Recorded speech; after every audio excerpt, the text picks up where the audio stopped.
میری زندگی سی تیری عبادت میں گزرے، اب جب میری روح قبض ہو تو مولا میرا سر تیری بارگاہ میں سجدے میں ہو، اور قیامت میں اٹھوں تب بھی میں سجدے ہی کی حالت میں رہوں۔ اللہ نے اس کی دعا بھی قبول فرما لی تھی۔ حدیث پاک میں ہے کہ وہ عابد و زاہد، اللہ نے کتنا بڑا فضل فرمایا، توفیق دی اسے، 500 سال عبادت کی، اور اس کے کھانے اور پینے کا اتنا شاندار اللہ نے فرمایا کہ وہ پہاڑی جہاں چاروں طرف سمندر تھا، کھارا پانی تھا، اس کے پینے کے لیے اسی پہاڑ پر اللہ نے شیریں چشمہ جاری کر دیا کہ اللہ کس نعمت سے وہ فائدہ اٹھائے۔ شاندار قسم کا درخت انار کا اگا دیا کہ اسے وہ کھا کر اپنی زندگی کو آگے بڑھائے۔ اسی عبادت سے فارغ ہو کر وہ نیچے اترتے، چشمے سے شیریں پانی پیتے، شاندار انار کھا کر اپنی زندگی کو بسر کرتے۔ حضرت جبریل علیہ السلام فرماتے ہیں کہ جب بھی میں اس کے پاس گیا حکم الہی کو بتانے کے لیے تو ہمیشہ اس کو میں نے سجدے میں پایا۔ یہ اللہ کے توفیق کی بات تھی۔ لیکن میرے آقا فرماتے ہیں کہ کل میدان قیامت جب اس عابد و زاہد کو لایا جائے گا جس نے 500 سال تک شب و روز عبادت کی ہے، تو اللہ تعالیٰ فرشتوں کو حکم دے گا میرے اس بندے کو میری رحمت و فضل کے بنیاد پر جنت میں لے جاؤ۔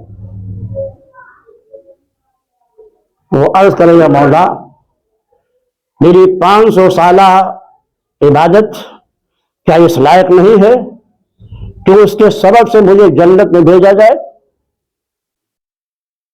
اللہ نے فرمایا اب اس بندے کو لے جاؤ میدان عمل پر، اس کے 500 سالہ عبادت کو ایک پردے میں رکھو اور میری دی ہوئی نعمتوں میں سے صرف آنکھ کو دوسرے پردے میں رکھ دو۔ اس 500 سال کی عبادت کو میرے محض ایک نعمت کے بدلے میں تولو۔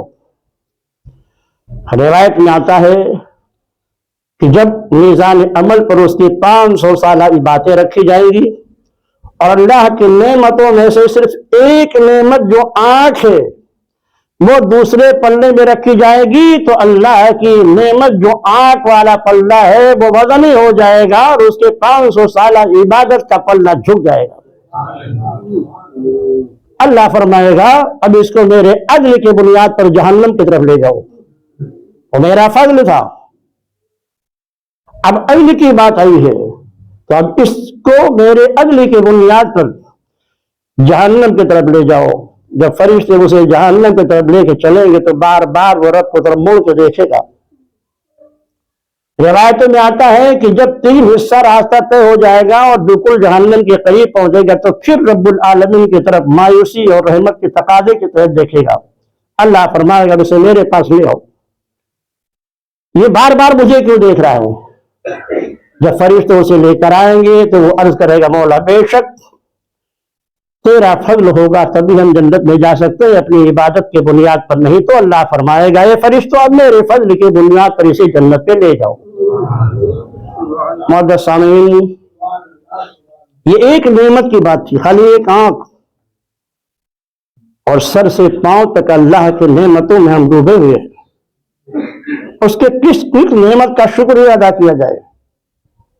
اس لیے عبادت کریں، یہ بھی اللہ کی رحمت اور فضل ہے کہ اس نے آپ کو لگا رکھا ہے، ورنہ وہ گناہوں میں بھی آپ کو ملوث کر سکتا تھا۔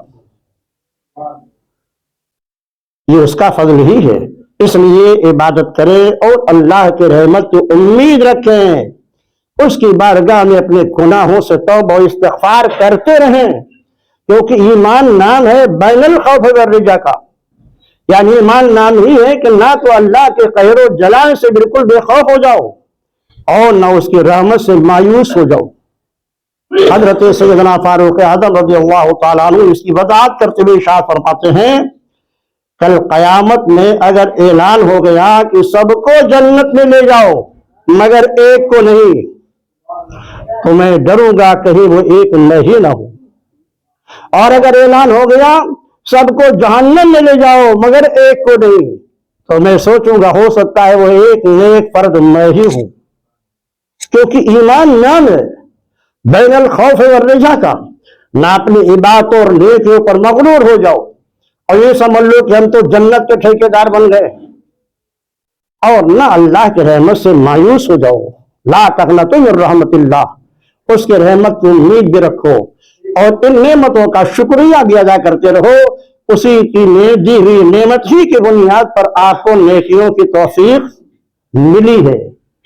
معزز سامعین، آقا کائنات صلی اللہ علیہ وسلم نے ارشاد فرمایا، آپ گھریلو ماحول کو اپنے دیکھیے، نیکی خالی یہی نہیں ہے کہ آپ باہر نکل کر کے نیک بن جائیں۔